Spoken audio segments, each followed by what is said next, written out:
Hey guys, welcome back once again. Before I even begin, I just want to say I'm sorry that this has taken so long. I don't even remember when the last layout update was, but I was actually out of the country for a couple of weeks, and then when I got back, we kind of jumped right into school, and then I actually got some work done on the layout, but I was having trouble both with YouTube and my video editing software, and that kind of set me back a week or two. I finally resolved those issues, and now I'm able to upload to YouTube, but again, I apologize it's taken so long. But in that time, I've actually had quite a bit of time to work on the layout, so we have some things to talk about around the BNSF Planes Division. I've also made a few purchases, and I'll have an update on a couple projects as well. But we'll go ahead and begin with the obvious, which from right here you can see is some paint on the wall. So I've just gone ahead around the room. We'll walk around in a second to get a better look, but as you can see here, I've painted kind of the profile of where the backdrop will eventually be. So this is just a white primer coat. Clearly there's no detail on there yet, but eventually we'll come in with some blue paint and paint over this primer. And then we'll either do some photo backdrops or we'll hand paint the backdrop. It'll probably wind up being a combination of the two. So I've done that above and below. It's kind of tough to get down here around the braces, and there's a little yellow showing through, but we'll touch that up again when we get the blue paint on. And we'll also have lighting under here as well, so it's kind of dark right now, but we'll have some sort of lighting fixture or rope light under there that'll light up the yard area down here. So I've done the that white primer around most of the room. I haven't gone ahead and done that on the this new wall section yet. You can kind of see where I marked where I want that to be. And the reason I haven't done that yet is because we need to do a little bit more sanding. But once we do that, we'll go ahead and paint this wall. And when that's done, I'll actually be able to finish the bench work. So that's kind of been the holdup so far. We stopped our bench work, upper level bench work I mean, up there, and we haven't really been able to continue it because we need this wall section to support most of it. Because the main section of the upper level that goes right here connects to the wall as well. And once we get that in, we'll be able to bring our framework over to where we left off over here. And this area over here, along this whole wall, is Crawford, Nebraska.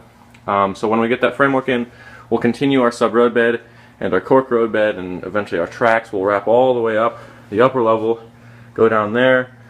This will be working up Crawford Hill. We'll come around our peninsula here, and then we'll wind up here where the tracks kind of level off. This will be Belmont, Nebraska. So anyway, you can see as we come down here, we have a little more. I'll just point out a little more of the backdrop painting that I've done along here. And then if I turn around, I've gone ahead and done that in this corner as well. So the other thing that I've been working on, actually two other things. As you can see here, we have some fascia in. So I mean really I technically shouldn't be starting fascia now just because I have so many other things going on.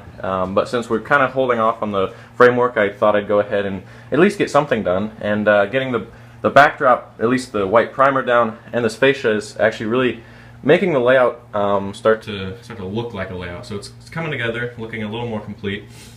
And I really like the way this has turned out. So far I only have this portion here. It kind of ends right there, but I like the way this curve has turned out. And I think I have enough sheets of hardboard down here to at least complete. We'll continue off of this section. You can see I actually already have another sheet available right now. I've cut that. That'll butt up to that piece right there. It'll come all the way along this face, work around the end of the peninsula here, and then we'll go all the way up to our wall over there. And then on the other side where we kind of left off right there, if you can see that, we'll put some sheets of fascia. I'm not sure if we'll go across the lift bridge yet because we have to do a little work in there in terms of wiring, and we actually need to cut out some sub-road bed, but we'll at least bring that to our corner here. We'll resume right here, and then we'll work all the way down here along the narrow portion and then into the yard. We'll probably stop right here where the lift out is, and eventually we'll come in and do the yard section. I want to leave the yard fascia off just for wiring purposes because there's actually a lot of stuff under the yard stored under there, and it'll make it kind of tough to access the wiring if I put some fascia on there as well. So we'll wait on that, but that'll eventually get finished. And then finally, one other thing, I really haven't gotten really far on this, and actually I'm going to hold off on doing most of this, But I do have some temporary scenery in. I just put this small section in last night just to kind of show you what I'm doing. I'm using a big roll. I think this is a 3-foot roll by like 150 feet of brown builder's paper. So it's just kind of, if anyone's used rosin paper before, it's kind of like that. Just kind of this tough construction paper like material.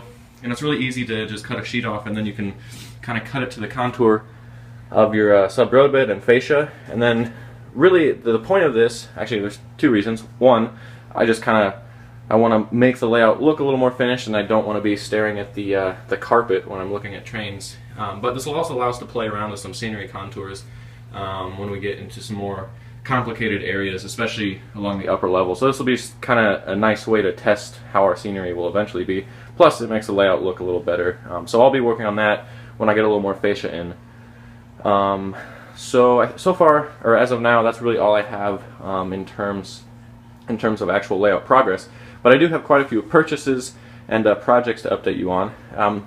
We'll start off over here. You can see I have a couple of grain cars. This is an Intermountain 3-bay hopper. And I got this 3-bay hopper from Atlas Trainman. So I guess there's really no point in getting these right now, but I am kind of trying to build the grain fleet.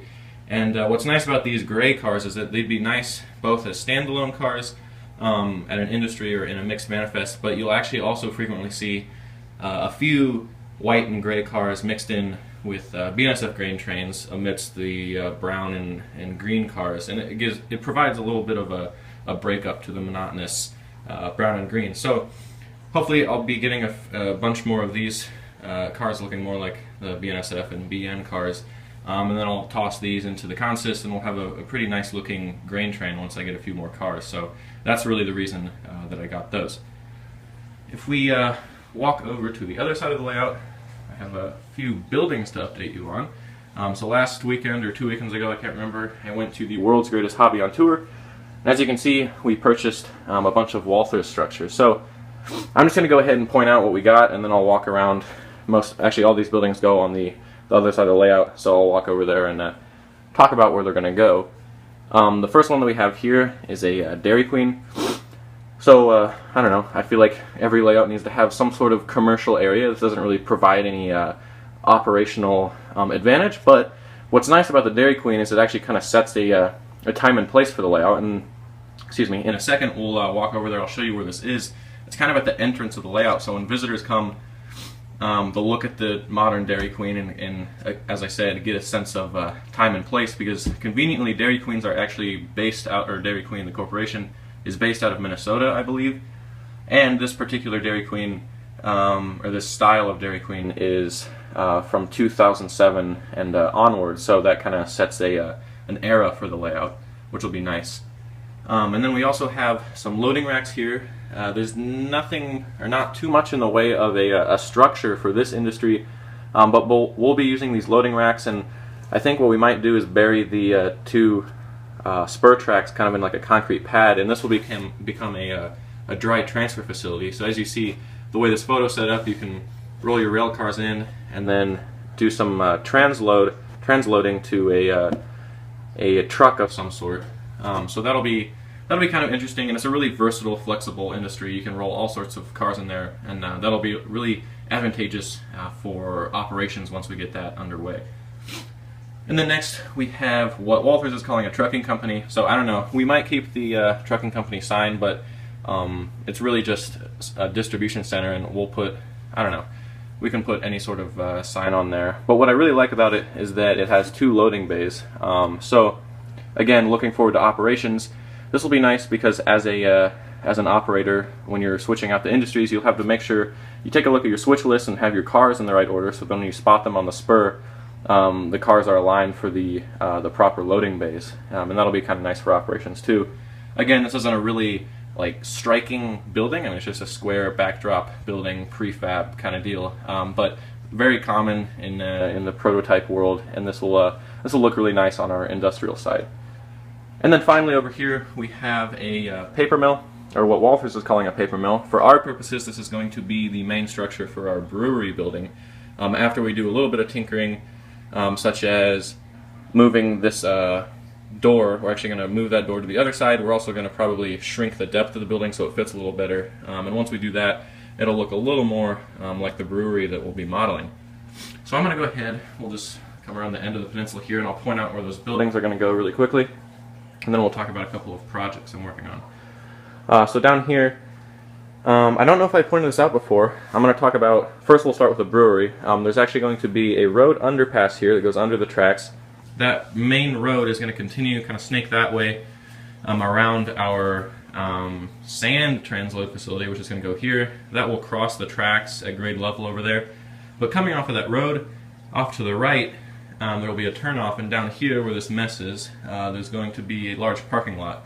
And then up along the backdrop, which will, if you can imagine, go across those two studs there, or along all the studs, but we'll have a distribution center down here that'll be served solely by trucks. So that'll kind of simulate, we'll have a bunch of semis and box trucks down here. That'll simulate the final product of the brewery being shipped out, and those trucks will either exit out onto the main road that way, or they'll go under the underpass and off to the real world. Sitting next to that distribution center, or distribution portion of the brewery, we're going to have that main building. So if you can kind of imagine, a little opposite of our S-curve there, we'll have that big brick building with the bay door on the other side. We'll probably have 2 spur tracks running into that facility, and then it's possible we're going to do a little bit of an extension to that building so that we don't only have that large building portion, but we might have a shorter backdrop building as well that'll kind of work as an extension to that building, making it just a little bit larger and providing a couple more spots to spot cars. So we'll have to think about that a little more. But moving down here, which moving this way is actually going west. So west of the brewery, we're going to have our trucking company or distribution center sitting right about here, and that'll be 1 spur track heading in there. Further west down here, we will have that transload facility with those loading racks. So we'll probably have 1 or 2 spurs going into that. And then down here, we don't have any buildings for that yet, but we're actually going to have a grain elevator down here. And in the next update, I'll have to print out some photos, because I actually have a specific prototype in Minnesota that I do want to model after, and I've kind of made a list of the Walther structures that we'll need to make that model. So I'll share some photos with you next time, and hopefully in the next update we will have collected a couple of buildings, and maybe we'll start constructing that. And then finally down here in this corner, we're going to have our Dairy Queen. So as I said, this is kind of in the entrance of the layout. You know, visitors walk in and they see Dairy Queen and possibly another restaurant or some sort of modern building down there. And I think it's kind of a cool spot right here. It's kind of isolated from the rest of the layout because you have this really narrow portion here, and then to the west of that, another very narrow portion. But it'll look pretty cool when you have trains climbing out of the yard over there, and they're working their way up grade. They come through this S-curve, and then off to the left we'll have a Dairy Queen and possibly another building. So that'll be a really cool scene when that's done. So that's all I have for structures right now, and we're going to go ahead and wrap up with a couple of project updates. There's not much to talk about, but I just want to show you what I've been kind of working on. So hold on, let me work over here. So as you can see, this is a Canadian National Dash 9 with the proper teardrop cab. It looks quite complete, but really I'm in the starting stages of it. All I did was just take the cab off of an Intermountain shell, and then put it on this the Athearn shell, and it's kind of frustrating because it's already in the Canadian National paint, but I'm actually going to go and completely strip the paint and repaint it in Canadian National scheme, because I actually have to do a little bit of reworking on the cab. I'll have to blank over the marker lights, change the location of the ditch lights, and do a few other modifications, such as changing the pilot as well as the AC section on the fireman's side. But this kind of, I haven't stripped the paint yet, but as is, kind of gives you a glimpse of what it will eventually look like. And that'll be a really nice locomotive to have when that's done. And it should look pretty cool. So I'm excited about that. I just haven't gotten a good chance to work on it, so that's kind of on the back burner, but I'll get to that eventually. I've had a little more time to work on my Tier 4 Gevo over here. As you can see, it doesn't look like too much right now, but I do have the hump over the engine compartment done, or not done. It's mostly complete. I have to add the roof details. There are a few doors that go up here that I'll add with some really thin styrene. I also need to cut the hole for the exhaust stack. And then I did finish the radiator profile. So this is what, I had it propped up on here, but it keeps falling off the shelf. So this is what the profile of the radiator section will look like, and I think it's pretty accurate. I already have the front end in here, which is kind of, if you can look over here, just kind of rests over the existing portion of the shell. So I will have to come in and fill in those gaps that you see there, which won't be too hard. So really the next step is getting this piece on the end of the shell, and then I will fill in the rest of the radiator section using parts from both the original shell that I have here, as well as some other radiator sections that I had from the Intermountain shell that these door sections, as well as the cab on that Dash 9 came from. So hopefully I'll have quite a bit more work done on that when we have our next layout update, and when that's finished, that'll actually be for sale if anyone's interested. So anyway, I think that's all I have for today. We had quite a bit to talk about, so hopefully next time, in the next update, I'll have just as much done, and we'll talk about plenty of stuff. As you can see, or as you know, since we've gotten quite a bit of progress done, there will be plenty of layout construction videos coming, so look out for those. And I think that's all I have. So as always, guys, thanks for watching. I'm back, and I apologize for the long break, but I'm working again, and we'll have a lot more to come. So be sure to stay tuned and look out for plenty more content soon.